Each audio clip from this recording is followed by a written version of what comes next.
Hello student, welcome to my YouTube channel excellent success group.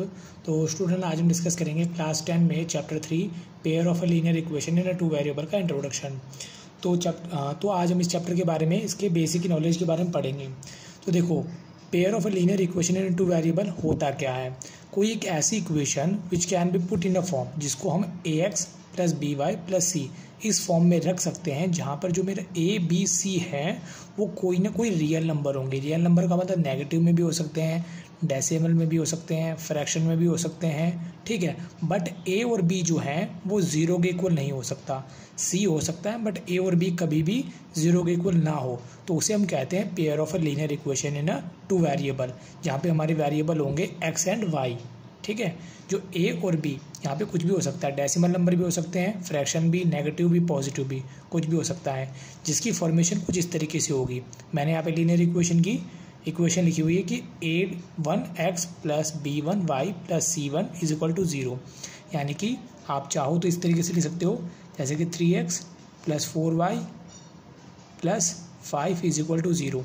यहाँ पर a1 की जगह 3, b1 की जगह 4, c1 की जगह 5। इस तरीके से a1 b1 c1 की तरह कुछ भी वेरिएबल हो सकता है, लाइक 6 7 8 9 कुछ भी, ठीक है। फिर इसको हम दो कैटेगरी में बांट देते हैं। जो लीनियर इक्वेशन है, अगर हमें इसको ग्राफ पे प्लॉट करना हो तो यानी वो मेरी कौन बनाएगी, स्ट्रेट लाइन बनाएगी, जो कि इक्वेशन मेरी क्या होगी, ax plus B Y plus C. यही इक्वेशन है। यहाँ पर मैंने 1 1 1 डाल रखा है, जबकि यहाँ पर मेरा 1 1 नहीं है, ठीक है। सिंपल सी बात है, अगर कोई भी ऐसी इक्वेशन आती है जिसे मुझे ग्राफ पे प्लॉट करना है तो इसकी बिल्कुल सीधी लाइन होगी। वो इस तरीके से भी हो सकती है, ऐसे भी हो सकती है, ऐसे भी हो सकती है, कहीं से भी पास कर सकती है इस कार्टेशियन प्लेन में। इसके अंदर दो एक्सिस होते हैं, ये positive Y axis, negative Y axis, positive X axis, negative X axis. जो मेरी स्ट्रेट लाइन होगी उसकी इक्वेशन इस तरीके से होगी, और जो एक्स और वाई है वो इसके अंदर लाई करेंगे, और जो इस ग्राफ में किसी भी तरीके से प्लॉट की जा सकती है, ऐसी भी हो सकती है, ऐसी भी हो सकती है। डिपेंड करता है, उसके ये कांस्टेंट नंबर होते हैं 3 4 5, ये डिपेंड करता है इनके ऊपर कि ये कैसे हैं। जैसे ये नंबर होंगे उस हिसाब से ग्राफ पे कहीं पर भी प्लॉट की जा सकती है। फिर बात करते हैं equation reducible to pair of linear equation. अगर हमारी कोई इक्वेशन इस तरीके से आती है 2/x plus 3/y is equal to 13, 5/x plus 4/y is equal to 2।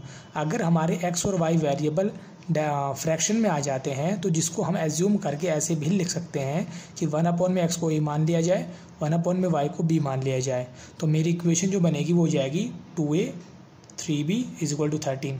देखो, साथ में कुछ भी नहीं, 1 मान लिया तो 2 का 2 आया, 1/x की जगह a, साथ में कुछ भी नहीं, 1 मान लिया, 3 का 3, 1/y की जगह कितना ले लिया, b 13। इसी तरीके से इसको भी लिखा जा सकता है। अगर हमारे जो वेरिएबल हैं एक्स एंड वाई फ्रैक्शन में आते हों तो इसको एज्यूम करके रिड्यूस किया जा सकता है, ठीक है। अब आगे पढ़ेंगे इनके बारे में अलजेब्रिकली एंड ग्राफिकली। हमारी जो पेयर ऑफ इक्वेशन होती है, जैसे कि मैंने यहाँ पे लिख रखा है, एक एग्जांपल लिया है, 2x minus 2y is equal to 0, 3x plus 4y minus 20 is equal to 0। हमें चेक करना होता है कि जो हमारा a1 a2 b1 b2 c1 c2 इनका नेचर कैसा है। जैसे इनका नेचर होगा वैसे इनके आंसर डिपेंड करते हैं, ठीक है। मैंने आपको a1 a2 b1 b2 c1 c2 पिछले क्वेश्चन में बता दिए थे। यहाँ पर देखो, जो लीनियर इक्वेशन होती है इनके साथ जो वेरिएबल जो नंबर होते हैं न्यूमेरिकल, वो हमारे a1 b1 c1 a2 b2 c2 होते हैं, ठीक। तो हमें यहाँ इक्वेशन में दे रखा है, देखो इसके साथ में कुछ भी नहीं है तो 1, तो हमारा a1 हो जाएगा 1, b1 माइनस 2, c1 है ही नहीं, 0 होगा, a2 3 होगा, b2 4 होगा, c2 माइनस का 20 होगा। तो मैंने इनके नीचे दिया 1/3 माइनस 2/4 0/20। अगर a1 a2 b1 b2 एक दूसरे के इक्वल नहीं होते हैं, जैसे कि इसमें दे रखा है, देखो 1/3 माइनस, अब मैं इसको काटूँ, 2 1 जा 2 2 2 जा 4, ये दोनों इक्वल नहीं है। अगर ये a1 a2 b1 b2 एक दूसरे के इक्वल नहीं होते हैं तो ये इंटरसेक्ट लाइन बनाएंगे। अगर मैं इसको ग्राफ पे रिप्रेजेंट करूँगा तो ऐसी दो स्ट्रेट लाइन होंगी जो एक दूसरे को क्रॉस करेंगी, ठीक है। और बात कीजिए अलजेब्रिक की, तो इनका एक यूनिक सॉल्यूशन होगा। यूनिक सॉल्यूशन होने का मतलब जहाँ ये एक दूसरे को इंटरसेक्ट करती है वो कोई एक पॉइंट होगा, और इनका यही एक क्या होगा, यूनिक सॉल्यूशन होगा इस लाइन का, इन दोनों लाइन का, ठीक। फिर बात करते हैं दूसरे एग्जाम्पल की। अब मैंने लिया 2x plus 3y minus 9 is equal to 0, 4x plus 6y minus 18 is equal to 0। यहाँ पर मेरा a1 ये a2, b1 b2, c1 c2 तीनों को रखा यहाँ पे मैंने, कैंसिल किया। 2 1 जा 2, 2 2 जा 4, 3 1 जा 3, 3 2 जा 6, 9 1 जा 9, 9 2 जा 18। ये भी मेरा नेगेटिव का है, नेगेटिव से नेगेटिव कट गया। यहाँ पर मेरे तीनों सेम आ रहे हैं। अगर आपके तीनों सेम आ जाते हैं तो वो कोइंसिडेंट लाइन होगी। कोइंसिडेंट लाइन का मतलब होता है कि ऐसी लाइन जिसके ऊपर दोनों लाइन ही बनी हुई होगी। जैसे मेरी ये 2 लाइनें हैं, ठीक है, जब मैं इसको ग्राफ में प्लॉट करूँगा ना तो एक ही लाइन के ऊपर दोनों के कोऑर्डिनेट आएंगे। पहली वाली लाइन है, मान लो इसके कोऑर्डिनेट यहाँ और यहाँ आ गए, दूसरी लाइन है इसके कोऑर्डिनेट यहाँ और यहाँ आ जाएंगे, और जब मैं इन दोनों में से एक लाइन पास करूँगा तो चारों कोऑर्डिनेट एक ही लाइन के ऊपर रिप्रेजेंट होंगे। मतलब दोनों लाइनें एक सीधी लाइन से ही पास हो रही होंगी, उन्हें कहेंगे कोइंसिडेंट लाइन, ठीक है। और इस लाइन के ऊपर इन्फिनिटी मैनी सॉल्यूशन हो सकते हैं। क्यों? क्योंकि यहाँ पर भी एक्स वाई की कुछ ना कुछ वैल्यू होगी, यहाँ पर भी कुछ ना कुछ वैल्यू होगी, यहाँ पर भी कुछ ना कुछ वैल्यू होगी, तो इस वजह से इसके इन्फिनाइट मैनी सॉल्यूशन होंगे। फिर बात करते हैं कंसिस्टेंट एंड इनकंसिस्टेंट की। तो कंसिस्टेंट तो आप सिर्फ छोटा सा इतना वर्ड समझ लीजिए कि जिसके कोई ना कोई सॉल्यूशन निकल जाता हो, उन्हें कहते हैं कंसिस्टेंट। जैसे इसमें यूनिक सॉल्यूशन निकलेगा तो इसमें इनफाइनाइटली मैनी सॉल्यूशन निकलेंगे। जिसके सॉल्यूशन निकल जाते हैं उसे कहेंगे हम कंसिस्टेंट, ठीक। और जिसके सॉल्यूशन नहीं निकल पाते उसे कहेंगे इनकंसिस्टेंट। जो भी आगे आएगा मैं आपको बताता हूँ। हमारा तीसरा एग्जाम्पल, साथ में कुछ भी नहीं मान लो, ये a1 a2 b1 b2 c1 c2, तो मैंने यहाँ रखा 1/2, 2/4, माइनस का 4 माइनस का 12, 1/2 आया, 1/2 आया, यहाँ मेरा 4 1 जा 4, 4 3 जा 12। ये दोनों तो इक्वल है बट ये दोनों इक्वल नहीं है। अगर a1 a2 b1 b2 दोनों इक्वल हो बट ये दोनों इक्वल ना हो तो उस सिचुएशन को कहते हैं पैरेलल लाइन। क्या कहेंगे? Parallel line. पैरेलल लाइन का मतलब होता है ऐसी दो लाइनें जिनके परपेंडिकुलर डिस्टेंस इक्वल हो किसी भी पॉइंट पर। मान लो मैं अगर यहाँ से इनके बीच की दूरी नापूँ, सेम होगी, यहाँ पर इनके बीच की दूरी सेम होगी, कभी एक दूसरे को इंटरसेक्ट ना करें, उन्हें कहते हैं पैरेलल लाइन। जो इंटरसेक्ट करेंगी सिर्फ जो कि इनफाइनाइट पॉइंट पे ही इंटरसेक्ट करेंगी। तो ये दोनों लाइनें कभी एक दूसरे को इंटरसेक्ट करेंगी ही नहीं, तो इनका कोई भी सॉल्यूशन नहीं होगा। जब इंटरसेक्ट करते हैं तभी इनका कोई ना कोई सॉल्यूशन होता है दो लाइनों का। करेंगी नहीं तो उसका नो सॉल्यूशन होगा। जिसका कोई सॉल्यूशन ही नहीं तो वो कहलाएगी इनकंसिस्टेंट। तो उम्मीद करता हूँ आपको ये चीज़ समझ में आ गई होगी। अब बात करते हैं इनको सॉल्व करने की। अगर ये जो इक्वेशन होती है, लीनियर इक्वेशन होती है, इनको सॉल्व कैसे किया जाता है। तो सॉल्व करने के होते हैं इनके दो मेथड, पहला अलजेब्रिक मेथड, दूसरा ग्राफिकली मेथड। ग्राफिकली मेथड वहाँ पे निकल कर आएगा जैसे कि मैंने आपको बताया, लाइनों के नेचर पे डिपेंड करता है कि a1 a2 इनमें ये वाला नेचर है, ये नेचर है या फिर ये नेचर है, तीनों में से कौन सा नेचर है। अगर ये वाला नेचर है तो ग्राफिकली जहाँ पर दोनों एक दूसरे को इंटरसेक्ट करेंगी वहाँ पर उनका सॉल्यूशन निकल के आएगा। तीनों सेम है तो वहाँ पे तो इन्फिनिट सॉल्यूशन है, तो कोई वो ही नहीं है, काउंटिंग ही नहीं है कि इतने सॉल्यूशन निकल सकते हैं। और जहाँ पर ये कंडीशन हो तो पैरेलल, वहाँ कोई सॉल्यूशन नहीं होगा, ठीक। तो यहाँ पे ग्राफिकली तो इस तरीके से होंगे। फिर अलजेब्रिक के 3 मेथड हो जाते हैं। पहला सब्स्टिट्यूशन मेथड, दूसरा एलिमिनेशन मेथड, तीसरा क्रॉस मल्टीप्लिकेशन मेथड, ठीक है। तो मैं 1 बाय 1 करके आपको एक्सप्लेन करता हूँ कि कैसे होगा ये। सब्स्टिट्यूशन मेथड में क्या होता है, हमारी जो पहली इक्वेशन होती है और दूसरी इक्वेशन होती है, जैसे कि a1x b1y c1 0 equal to 0, इसी तरीके से दूसरी इक्वेशन है। इसमें हमें किसी एक की वैल्यू को सब्स्टिट्यूट करना होता है दूसरे के अंदर। या तो पहली में से x की या y की वैल्यू निकाल के दूसरी इनपुट कर दो, या दूसरी इक्वेशन में से x या y की वैल्यू निकाल के पहले वाले इनपुट कर दो, और इस तरीके से हम x या y की वैल्यू को फाइंड करते हैं। तो इसको समझाने के लिए मैंने एक एग्जांपल ले लिया यहाँ पे, 3x minus 5y equal to 4, 9x minus 2y equal to 7। इस एग्जांपल की हेल्प से मैं आपको बताऊंगा कि सब्स्टिट्यूशन मेथड किस तरीके से वर्क करता है। तो मैं इसी इक्वेशन को यहाँ लेता हूँ, 3x माइनस का 5y equal to 4 and 9x minus 2y equal to 7। तो हमारे पास दो इक्वेशन है, पहली और दूसरी। या तो आप इसमें से x या y की वैल्यू निकाल लो, या इसमें से x या y की वैल्यू निकाल लो, किसी में से भी निकाल सकते हो, ये आपकी चॉइस है। मान लो मैं 1 में से निकालता हूँ, माइनस का 5y इधर x को आ जाएगा, प्लस का मल्टीप्लाई में 3 है, ये आ जाएगा डिवाइड में, नंबर 3 हो गया। एक्स की वैल्यू निकाली। इसी तरीके से आप चाहो तो वाई की वैल्यू भी निकाल सकते हो, चाहे एक्स की निकालो चाहे वाई की, निकाल कर दूसरी इक्वेशन में प्लॉट कर दो। एक्स की आई मैंने यहाँ रखा 4 + 5y अपॉन 3 - 2y = 7। 3 3 = 9, 3 आया। 4 + 5y = 7। तो यहाँ मेरा 3 है, 3 को 4 से मल्टीप्लाई कर दिया, 3 4 = 12, 3 5 = 15y। 15 में से 2 गया कितना आया 13y, प्लस का 12 उधर है, x को आ जाएगा माइनस का। 7 में से 12 गया, एक प्लस का हो एक माइनस को हमेशा माइनस करेंगे, कितना आएगा 5, मल्टीप्लाई में किस में आ जाएगा डिवाइड में। तो मेरी y की वैल्यू निकल के आई माइनस का 5/13, मल्टीप्लाई में था डिवाइड में आ गया। इसके बाद y की वैल्यू को वापस उसी में रखना है। y की वैल्यू है मेरी माइनस का 5/13, पूरे के नीचे है 3, 4, 5 5 = 25 अपॉन में 13। देखो इसके नीचे कुछ नहीं 1 मान लिया, ये ऊपर जाकर रेसिप्रोकल हो जाएगा, 3/1 है तो 1/3 हो जाएगा। अब दोनों का बेस इक्वल करूँगा, 13 4 = 52 माइनस 25 इंटू 1/3। 52 में से 25 माइनस करूँगा मैं यहाँ पे, तो मेरा निकल के आ जाएगा ये 27 अपॉन 13। 3 1 = 3, 3 9 = 27।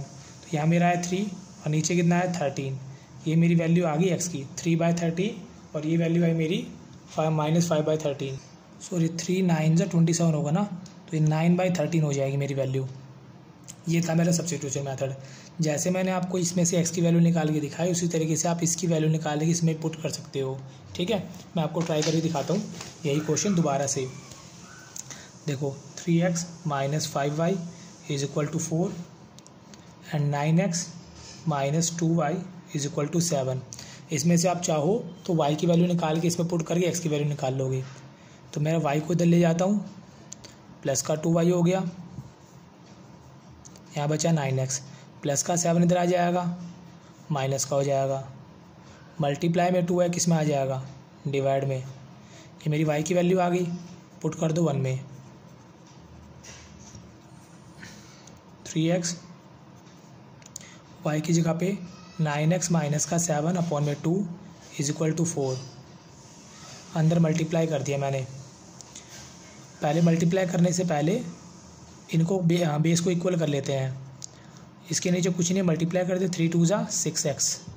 अब 5 को अंदर मल्टीप्लाई कर दिया, 5 9 = 45x, minus into minus plus हुआ, 5 7 = 35 = 4। नीचे है मल्टीप्लाई में चला जाएगा, 4 × 2, 45 में से माइनस करूँगा 6 को, तो ये आ जाएगा माइनस का 39x। ठीक है, बड़ा को ना माइनस का, तो निशान आएगा माइनस का, पॉजिटिव का 35, प्लस का 35 उधर जाएगा किसको आ जाएगा माइनस का 39x। 35 में से 8 माइनस करूँगा तो मेरा निकल के आ जाएगा ये माइनस का 8 माइनस किया इसमें से, तो 27 आ जाएगा x। मल्टीप्लाई में ये 39 डिवाइड में आ गया, माइनस से माइनस कैंसिल हो गया, दोनों में डिवाइड जा रहा 3 का, 3 9 = 27, 3 1 = 3, 3 3 = 9। एक्स की वैल्यू कितनी आई 9/13। अब इस वैल्यू को इसमें पुट कर देना एक्स के अंदर, 9/13 - 7 2। देखो नीचे कुछ नहीं 1 मान लिया, ऊपर जाएगा क्या हो जाएगा रेसिप्रोकल। तो इसको सॉल्व किया, 9 9 = 81 अपॉन 13 - 7, 2/1 है 1/2 हो जाएगा। अब यहाँ इनका बेस इक्वल करने के लिए एलसीएम दिया, 13 को इससे गुना कर दिया, 13 7 = 91, 1/2। 91 में से 81 किया कितना है माइनस का 10 अपॉन में 13, 1/2 कैंसिल किया, 2 1 = 2, 2 5 = 10, माइनस का 5/13। ठीक है, तो उम्मीद करता हूँ स्टूडेंट आपको सब्स्टिट्यूशन मेथड समझ में आ गया होगा। अब डिस्कस करेंगे एलिमिनेशन मेथड। एलिमिनेशन में हमारे 2 इक्वेशन दी रखी होती है, हमें इनके कोफिशिएंट को इक्वल करना होता है, या तो x के दोनों कोफिशिएंट को इक्वल करेंगे या y के दोनों कोफिशिएंट को इक्वल करेंगे। जैसा आपको जो अच्छा लगे उसके कोफिशिएंट को इक्वल कर सकते हो। जैसे कि मैं वापस इसी एग्जांपल को लेता हूँ जो मैंने इसके अंदर ले रखा था, इसको मैं करता हूँ एलिमिनेशन मेथड से। 3x - 5y 4, 9x 2y 7। आपको कुछ भी करके या तो x को दोनों को इक्वल करना है या y की टर्म को दोनों को इक्वल करना है। ठीक, यहाँ पर मैं y को इक्वल करता हूँ, तो y को इक्वल करने के लिए सबसे बेस्ट ऑप्शन है कि इन दोनों का एलसीएम लिया जाए। 5 और 2 का एलसीएम लिया, कितना आया 10। बस अब हमें ये देखना है कि इन दोनों को 10 बनाना है। 5 को किससे मल्टीप्लाई करूँ 10 आ जाए, मल्टीप्लाई बाय 2। 5 को 2 से मल्टीप्लाई करूँ 10 आ जाएगा। इसको किससे मल्टीप्लाई करें, 2 को किससे मल्टीप्लाई करूँ 10 आ जाए। 2 5 जा 10, 5 से कर देंगे, तो पूरी इक्वेशन को 2 से मल्टीप्लाई कर दें। 2 3 जा 6, 2 5 जा 10y, 2 4 जा 8, 5 9 जा 45, 5 2 जा 10, 5 7 जा 35। देखो दोनों प्लस के हैं, ये दोनों माइनस के हैं।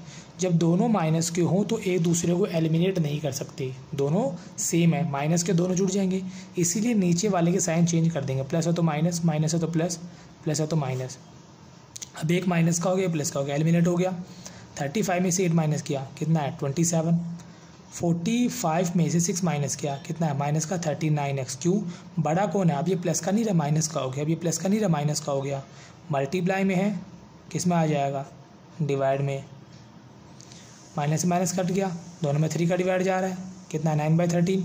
इसे पुट कर दो चाहे 1 में चाहे 2 में, तो मैं 1 में पुट कर देता हूँ इसको। 3 x की वैल्यू कितना है 9/13 minus 5y is equal to 4। 3 9 जा 27 अपॉन 13। ये माइनस का इधर आ जाएगा, प्लस का हो जाएगा, ये प्लस का 4 इधर आ जाएगा, किसका हो जाएगा माइनस का। y वाले को एक तरफ ले गया, कांस्टेंट नंबर को एक तरफ ले गया, दोनों के बेस को इक्वल करता हूँ। 13 चौके 52, 5y। 52 में से माइनस करेंगे 27 को, तो ये निकल के आ जाएगा माइनस का 25 अपॉन में 13। अब देखो ये मल्टीप्लाई में किस में आ जाएगा, डिवाइड में ऊपर था नीचे आ जाएगा, क्रॉस में जाते हैं याद रखना बराबर की दूसरी तरफ। 5 1 जा 5, 5 5 जा 25, तो आंसर आया माइनस का 5/13। ये मेरी आ गई y की वैल्यू। ठीक, आंसर वही आएंगे, आंसर में चेंज नहीं होगा। देखो इसमें निकाला था तब भी ये आंसर आया था, x की वैल्यू 9/13, यहाँ पर भी 9/13, माइनस का 5/13 माइनस का 5/13। जैसे मैंने यहाँ पे y टर्म को इक्वल किया, इसी तरीके से आप x को इक्वल करके भी क्वेश्चन को सॉल्व कर सकते हो। 3x minus 5y 4, 9x minus 2y is equal to 7। अगर इन दोनों को इक्वल करना है तो 3 और 9 दोनों का एलसीएम लिया, कितना है 9। 3 को किससे मल्टीप्लाई करूँ ताकि 9 आ जाए, मल्टीप्लाई बाय 3। 3 को 3 से करूँगा 9 आ जाएगा। 9 को किससे मल्टीप्लाई करूँ 9 आ जाए, 1 से करूँ, 1 से करने से कोई फर्क पड़ता नहीं है, तो खाली एक इक्वेशन को मल्टीप्लाई कर लो। ये मेरी इक्वेशन 1 है, ये 2 है। 3 3 जा 9, और 3 को 5 से करें 3 5 जा 15, 4 3 जा 12। ये तो सेम ही रहेगा, क्यों, क्योंकि मुझे इसको मल्टीप्लाई करने की जरूरत ही नहीं पड़ी, क्योंकि 9 तो है और 9 ही मुझे चाहिए। ये दोनों प्लस के हैं, एलिमिनेट नहीं हो रही, तो एक के साइन चेंज करने पड़ेंगे। प्लस है तो माइनस, माइनस है तो प्लस, प्लस है तो माइनस, कैंसिल हो गए। 15 में प्लस के 2 ऐड करेंगे, ये माइनस का ये प्लस का है, तो माइनस का 13y। 12 में से 5 गए, सॉरी 12 में से 7 गए 5, मल्टीप्लाई में है, किस में आ जाएगा डिवाइड में, तो ये वैल्यू आ गई माइनस का 5/13। इसमें भी पहले ये आंसर आ रहा था, अभी भी यार आंसर में कभी फ़र्क नहीं पड़ेगा, पुट कर देंगे 1 के अंदर। 3x माइनस का 5 मल्टीप्लाई माइनस का 5/13 is equal to 4, minus minus plus 25/13, plus का उधर x को आ जाएगा माइनस का,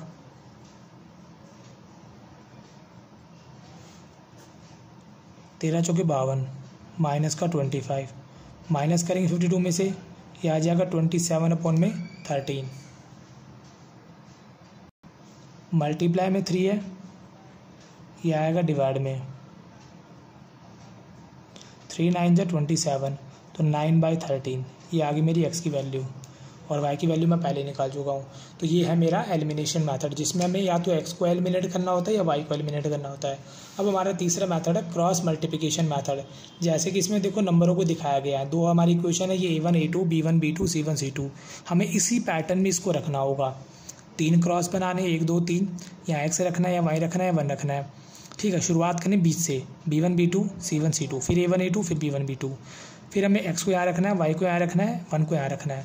b1 को c2 से गुणा करना है, c1 को b2 से गुणा करना है, बीच में लगाना माइनस। c1 को a2 से गुणा करना है, c2 को a1 से गुणा करना है, बीच में लगाना माइनस। a1 को b2 से गुणा करना है, a2 को b1 से गुणा करना है, बीच में लगाना माइनस। फिर इन दोनों टर्म को इक्वल करेंगे, इन दोनों टर्म को इक्वल करेंगे। नीचे है डिवाइड में मल्टीप्लाई में ऊपर आ जाएगा, नीचे डिवाइड में ऊपर मल्टीप्लाई में चला जाएगा। तो ये मेरी y की वैल्यू होगी, ये मेरी x की वैल्यू होगी। मैं इसी क्वेश्चन को आपको क्रॉस मल्टीप्लिकेशन से भी करके दिखा देता हूँ। तो ये मेरी दोनों इक्वेशन है। यहाँ मैं इसको इस तरीके से लिख लेता हूँ। प्लस का 4 इधर x का हो जाएगा माइनस का, प्लस का 7 इधर x का हो जाएगा माइनस का। तो ये a1, ये b1 और ये c1। a1 की वैल्यू 3, b1 की वैल्यू माइनस का 4, माइनस का 5, c1 की वैल्यू माइनस का 4। इसी तरीके से a2 हो जाएगा 9, b2 माइनस का 2, c2 माइनस का 7। फिर मैंने कहा था 3 क्रॉस बनाने आपको, पहला क्रॉस, दूसरा क्रॉस, इसीलिए इसको कहते हैं cross multiplication method. x, y and 1 शुरुआत करनी b से, b1 b2, c1 c2, a1 a2, फिर b1 b2, जहाँ शुरुआत करनी वहीं ऐड करना है। इसके बाद x, y and 1 value put करेंगे।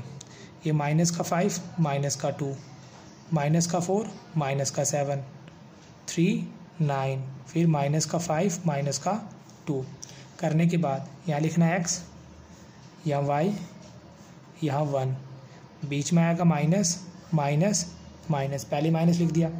इसको इससे गुणा करेंगे, माइनस इंटू माइनस प्लस, 7 5 से 35।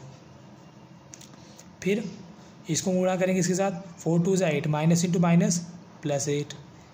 इसको करेंगे इसके साथ मल्टीप्लाई, 9 4 से 36, माइनस का 36। इसको इसके साथ गुणा करेंगे, माइनस इंटू प्लस माइनस होगा, 3 7 से 21। इसको गुणा करेंगे इसके साथ, 3 2 से 6, ये प्लस का ये माइनस का, तो आंसर आएगा माइनस का, ये माइनस का प्लस का, आंसर आएगा माइनस का। 9 5 से 45। इसके बाद 35 में मैंने 8 माइनस किया, कितना है 27, माइनस का 36, minus into minus plus, minus है, minus into minus plus 45, x upon 27। 36 में 21 माइनस करेंगे, क्योंकि एक माइनस का हो एक प्लस का हो तो हमेशा माइनस करते हैं। तो यह आया 15, बड़ा कौन है माइनस का, तो निशान आएगा माइनस का। 45 में 6 माइनस किया, कितना है 39, बड़ा कौन है पॉजिटिव का, तो साइन आएगा पॉजिटिव का। अब इन दोनों को इक्वल कर लेंगे,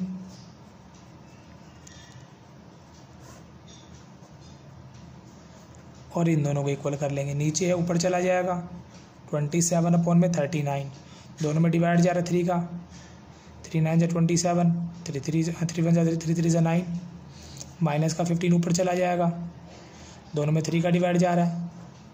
तो y की वैल्यू माइनस का 5/13, x की वैल्यू 9/13। आंसर वही आएंगे, 9/13 माइनस का 5/13। तो इसी के साथ मेरा इस चैप्टर का इंट्रोडक्शन यहाँ पे कंप्लीट होता है। उम्मीद करता हूँ स्टूडेंट आपको क्वेश्चन सबको समझ में आ गया होगा जो मैंने आपको समझाना चाहा। तो अगर आपको वीडियो अच्छा लगा हो तो वीडियो को लाइक करें, शेयर करें, कमेंट करें और इस चैनल को जरूर सब्सक्राइब कर लें। मिलते हैं अगली वीडियो में। Okay, bye bye, thank you.